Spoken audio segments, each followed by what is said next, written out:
the Ukrainians actually have far better facilities, resupply, and support than the Russians do by far. The Russians literally are freezing to death. We've found soldiers frozen, just fall asleep. They give them nothing. Trump is very serious about seizing Greenland. And people say use the word annexation. He means to annex it through the use of force. Now, because of the pressures that have been brought to him or the misdirection that he was given by Mark Rutte, the Secretary General of NATO, believing that he's now going to negotiate to buy it, when he figures out that he was chumped, things could go back to where we were. This is a sniper weapon system in the West. Okay, this is what a typical armed force would carry, and it could shoot out to 1,000 yards with great precision. And they hunt muskox caribou with this at 400, 500 yards and can give killing shots. Hello and welcome to Frontline. I'm Louis Sykes. I'm here with Malcolm Nance, US Naval Intelligence veteran and geopolitical analyst. Malcolm, thanks very much for joining me, Yeah, my pleasure. or rather letting me join you here in sunny Greenland. Yeah, that's We'll awesome. get into the relevance of Mm, Greenland soon, but there have been some developments in Ukraine as well that we should discuss sure. first. Trilateral talks have been underway over the weekend in Abu Dhabi. There still seems to be the exact same hang-ups there have been throughout this conflict. Mm. Russia demanding more Ukrainian territory. Why do you think the Russians have gone for these talks at this time? Well, you need to understand that this entire initiative, as it's done by Donald Trump, is really Russia's best hope for getting an end to this war, but also getting all the lands that they have been trying to seize, which is the full territory of Luhansk, the full territory of Donetsk, the full territory or of most of Zaporizhia, half of Kherson province, and all of Crimea. So they are trying to change history, and they now think that they have an ally with Donald Trump who will give them this land and force Ukraine to a peace deal where Ukraine will give away its territory that Russia couldn't take with the loss of 1 million men. And the head of Kiev's National Security and Defense Council, Rustem Umerov, is Yeah, part of this team. He's leading it alongside Zelensky's new chief of staff, Kirilo Budanov, a former spy chief, of course. yeah, Um, they are meeting with the Russian delegation, which is led by General Igor Kostyukov, mm, who's the director of Russia's GRU military intelligence. yeah, good. Why do you think this is so sort of spy chief heavy, these Well, talks? a lot of the talks are spy chief heavy because those guys operate from, the knowledge that they have the satellite imagery. They know what the actual stakes are. Now, the Russian head of GRU, that's new, right? Bringing that guy there, but he was Kirill Budanov's opposite, right? Budanov has beat him at every level. As Ukrainian spy chief, doing all sorts of innovative things. But I think that by bringing him there, they think that this can be two old spooks talking to each other.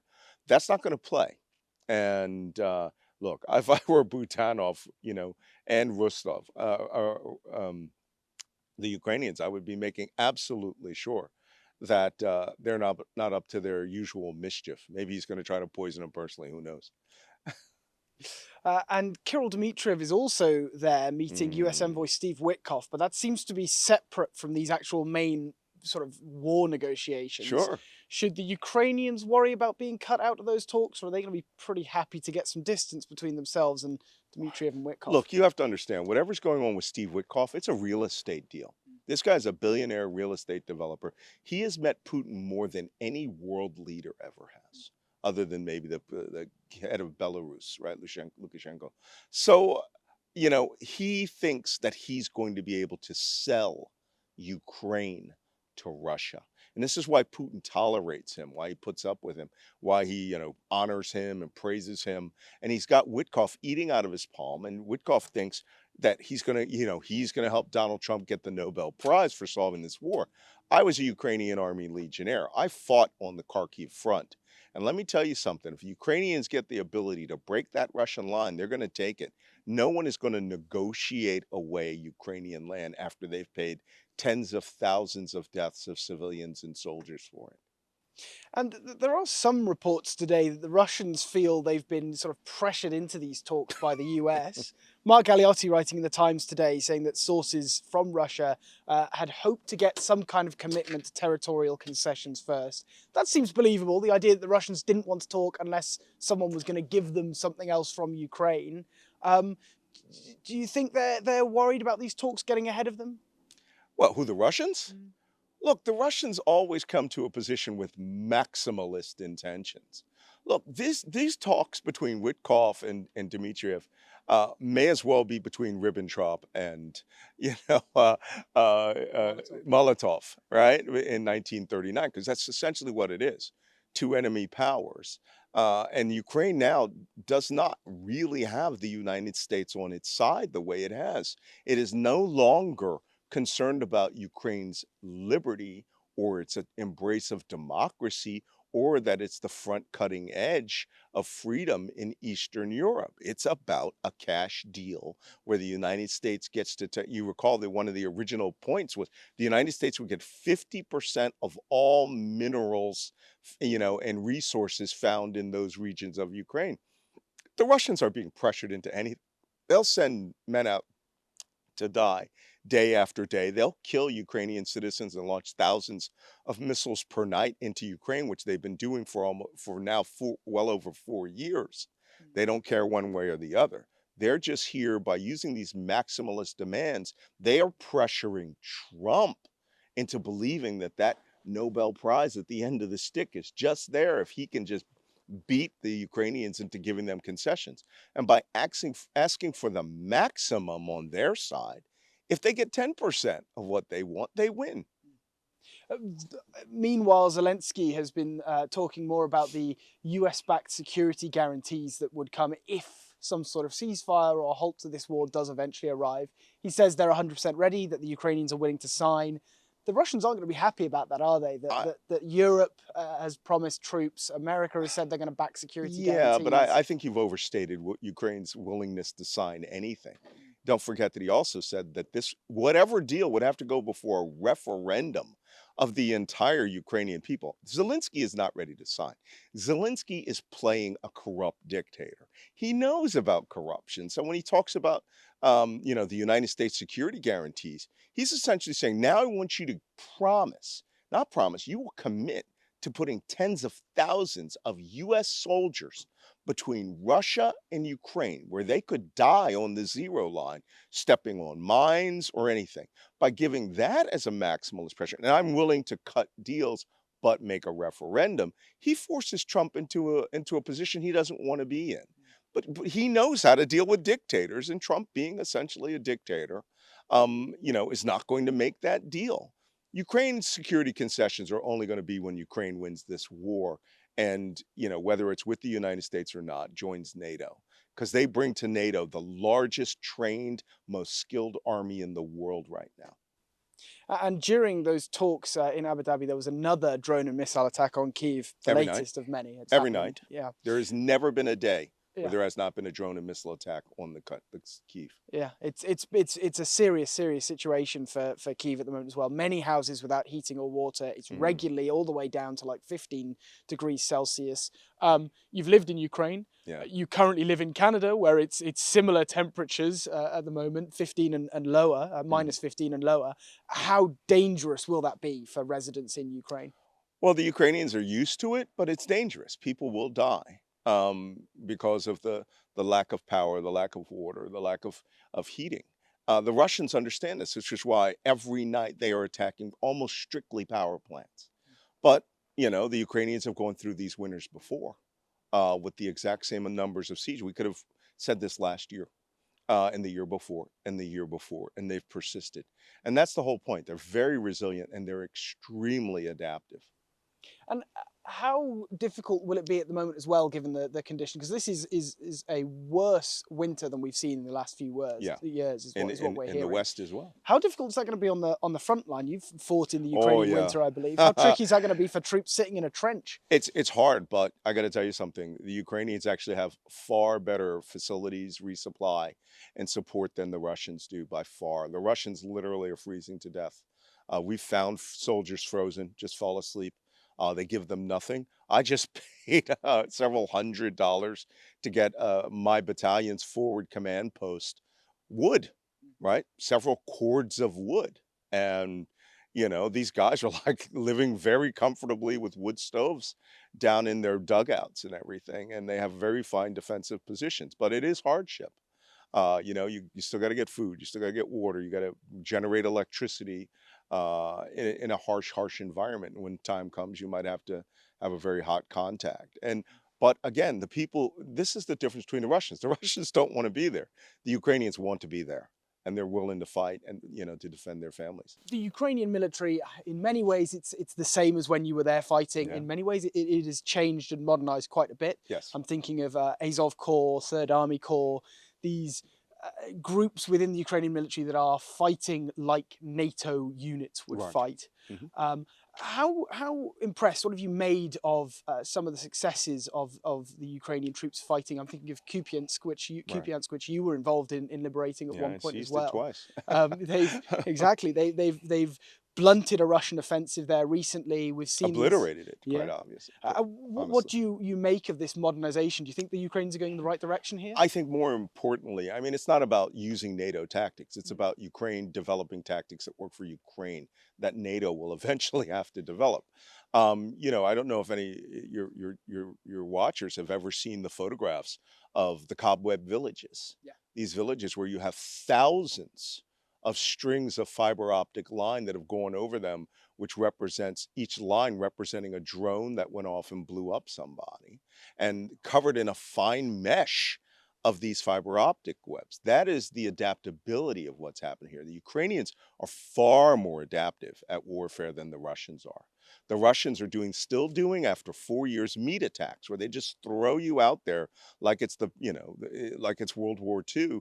And, the Ukrainians just sit and get their trigger fingers tired and their drone operators, have to swap out from killing so many guys so they can get a nap. The Ukrainians are without a doubt the most advanced army in the world right now. They don't have lasers and they don't have lidar and things like that, but they are, they are showing people how people will fight, how armies will fight in the future. And we are in Greenland today, as our audience will Mm. be able to see. Yeah. Um, we've been discussing a little bit before we came on here some of the kind of thematic link between what's been going on in Greenland in the last few weeks and what has occurred in Ukraine. Yeah. How would you characterize that kind of thematic similarity between these two nations? Well, only in the sense that the United States has apparently lost its mind, or the president certainly has lost his mind, and he started thinking that he could do a seizure of this territory, which is 2,000 or almost 3,000 kilometers long, 1,000 kilometers wide, with a 80% of which is covered by a 2.2 kilometer deep ice sheet, and that he could seize it like the Russians thought that they would seize Ukraine. And, for all the bluster, they are Trump is very serious about seizing Greenland. And people say use the word annexation. He means to annex it through the use of force. Now, because of the pressures that have been brought to him or the misdirection that he was given by Mark Rutte, the Secretary General of NATO, believing that he's now going to negotiate to buy it, when he figures out that he was chumped, things could go back to where we were. But this country is on edge. Everyone here, when we lost power due to a natural cause 2 nights ago, um, this city went into a panic. They thought the Americans were attacking. And that's exactly how we do it. We shut your power off and start flying in on night vision. But we're lucky it was just a natural cause. But it's indicative of how people feel.